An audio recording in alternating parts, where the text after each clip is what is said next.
Suddenly, my emotional state has changed. En los temas medioambientales.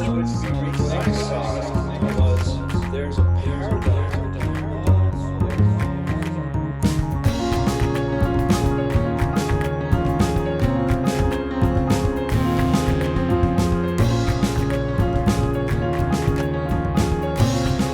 Hola a todos y a todas, muchas gracias por estar aquí en un nuevo capítulo de Futuro en Presente.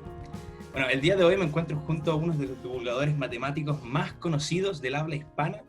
Con ustedes, el doctor Eduardo Sáenz de Cabezón. Eduardo, ¿cómo estás? Muy bien, ¿qué tal? Encantado de estar aquí. Oye, Eduardo, mucho tiempo sin verte, conversamos mucho esto con nuestros amigos expositores de Congreso Futuro. Nos vimos en enero y bueno, Sí. El mundo cambió de una forma radical durante estos meses, así que ha sido increíble, ¿no? Sí, desde luego, o sea, nadie esperábamos cuando estábamos allí en Santiago, ¿no? Y luego En ay, Aysén, ¿cómo se llama? ¿Dónde me toca a mí? De estar ahí abajo en Aysén, en esta ¿no? ciudad. Sí, en Aysén. En Aysén. Aysén, sí. En Bueno, sí, Aysén. recuerdo que participaste en Congreso Futuro, acá en Santiago. Después fuiste a la Universidad Católica, donde tuviste una charla con Sí, una fue en la Universidad súper... Católica y después en Aysén, abajo ahí en la Patagonia. Precioso lugar y muy bien, una acogida impresionante allá. Bueno, igual que en Santiago y que en la universidad, ¿no? Y bueno, pues sí, pensábamos que no íbamos a volver a vernos en tanto tiempo y que no íbamos a volver a tener estos encuentros así presenciales, ¿no? Junto con otras personas. Exacto.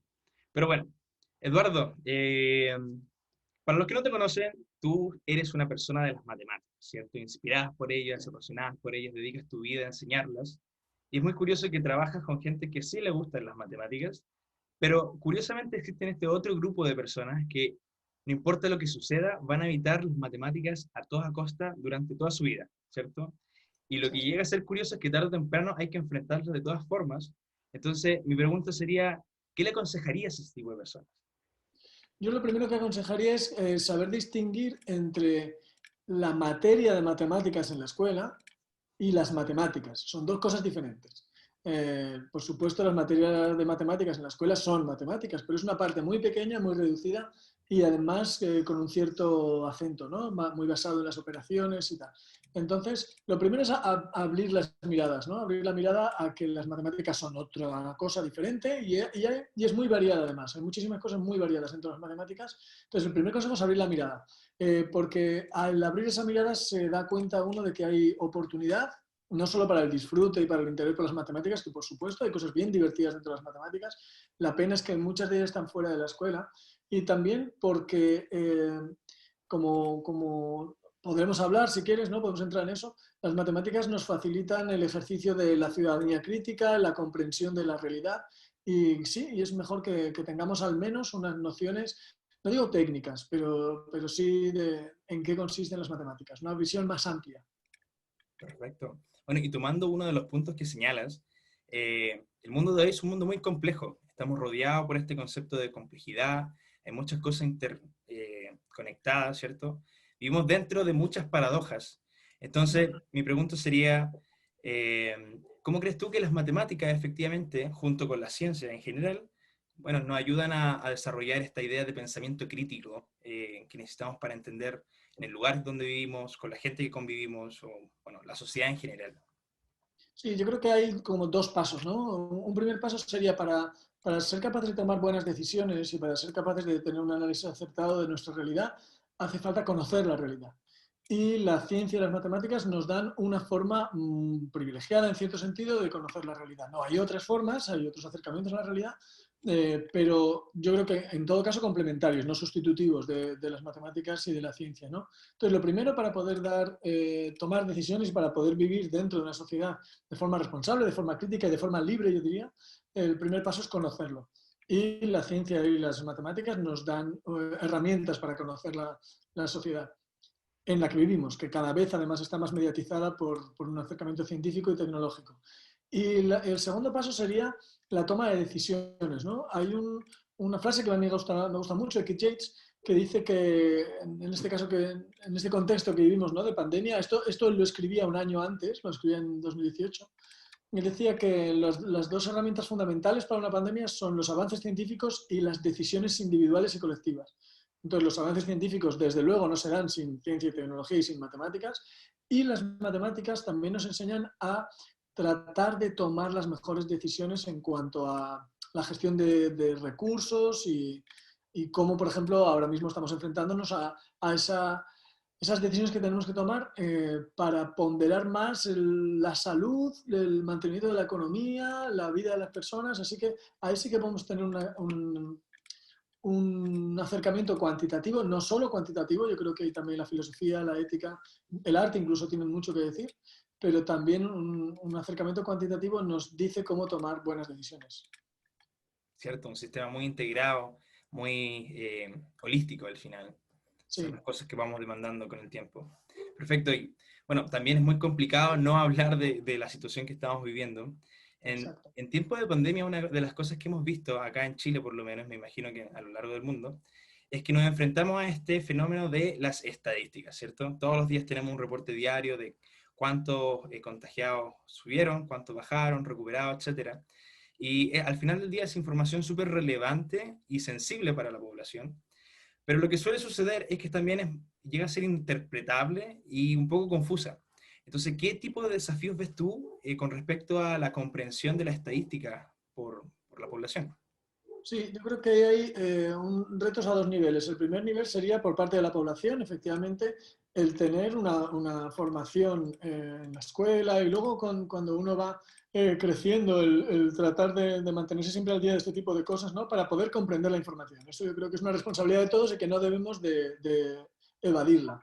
Todos tenemos una responsabilidad con nuestro propio acceso a la realidad, ya sean los datos o ya sea cómo accedemos a redes sociales, etcétera, ¿no? Tenemos un compromiso con nuestra propia formación. Y lo segundo, yo creo que tenemos un reto por parte de los comunicadores, la gente que tiene que hacer la comunicación de la información. Por un lado, los organismos oficiales, yo creo que deben de hacer el esfuerzo de ser transparentes, veraces, rigurosos y completos a la hora de dar información. Y la gente que estamos, digamos, en el medio, ¿no? Puedo hablar aquí de los científicos, de los periodistas, de los divulgadores, etcétera, ¿no? El tratar de acercar la información y hacerla destacar qué es lo relevante, darle el significado y también interpretar de forma adecuada, ¿no? Decir, bueno, pues aquí estos son los datos y a partir de aquí es como alguien que capaz de comprender puede tomar, como decíamos antes, las decisiones adecuadas. Así que yo creo que a esos dos niveles plantea retos, ¿no? Estos datos que tenemos ahora y los que vengan en el futuro. Por un lado la población en su formación y por otro lado la comunicación. Perfecto. Perfecto. Y como para ir cerrando un poco esta entretenida conversación que hemos llevado, eh, bueno, nosotros sabemos que la educación ha tenido un giro gigantesco durante este tiempo. Tú que eres profesor, me imagino que ha sido un desafío tratar de intrigar a tus estudiantes de la pantalla de tu computador. Y sabiendo que tú, por ejemplo, eres una persona muy dinámica a la hora de enseñar, a la hora de transmitir lo que sabes, quizás uno de los grupos más quizás vulnerables durante esta época han sido los niños, que han sido los que han estado encerrados, que no están acostumbrados a vivir en esta forma, y que claro, son un poco más dispersos a la hora de aprender. Entonces, yo me imagino que han habido profesores durante esta pandemia que le ha sido prácticamente imposible llegar a sus estudiantes, ¿cómo se llama?, lidiar con esta idea de captar su atención, ¿cierto? Sí. Entonces, ¿qué desafíos ves ahí? ¿Cómo crees tú que se puede afrontar, mantener la atención, el interés de los estudiantes en una modalidad virtual, online? Sí, yo creo que ahí, por un lado, está el desafío que tiene el sistema educativo y los gobiernos de los distintos países, ¿no? Las instituciones, en atender a las desigualdades que han salido a la luz a través de la pandemia, ¿no? Desigualdades de acceso a la tecnología, por ejemplo. Yo creo que ese es un primer punto importante, el ser capaces de que la tecnología en la educación sea un elemento de integración y no un elemento que genere diferencias, ¿no? Y a partir de ahí podemos acometer el contenido. Y yo creo que el concepto fundamental o la visión fundamental de esto es usar la tecnología desde el propio lenguaje de la tecnología. Pongo como un ejemplo muy tonto, pero cuando comenzaron los periódicos online, los diarios online, lo que se hacía era subir a internet el PDF de la edición en papel. Entonces se estaba manteniendo el lenguaje de la edición de papel, digamos el formato, los recursos de la edición en papel, y se estaba subiendo a internet. No se estaba aprovechando, como ahora vemos, la capacidad que te dan los recursos digitales de crear enlaces, hipervínculos, poner vídeos, un lenguaje muy rico y muy dinámico, ¿no? Yo creo que en la escuela tenemos que ponernos a tratar de utilizar al máximo el potencial que las nuevas tecnologías nos dan. Bueno, eso sería todo por esta ocasión. Eduardo, muchísimas gracias por conectarte con nosotros. Siempre un placer conversar contigo. Y bueno, esperamos que esto pase pronto y nos veamos lo antes posible, ¿no? Sí, espero que pronto podamos darnos un abrazo por allá. El equipo de Congreso Futuro te mandamos un abrazo. Hasta luego, Eduardo. Vale, hasta luego. Suddenly, my emotional state has changed. El tema medioambientales. What I saw was there's a paradigm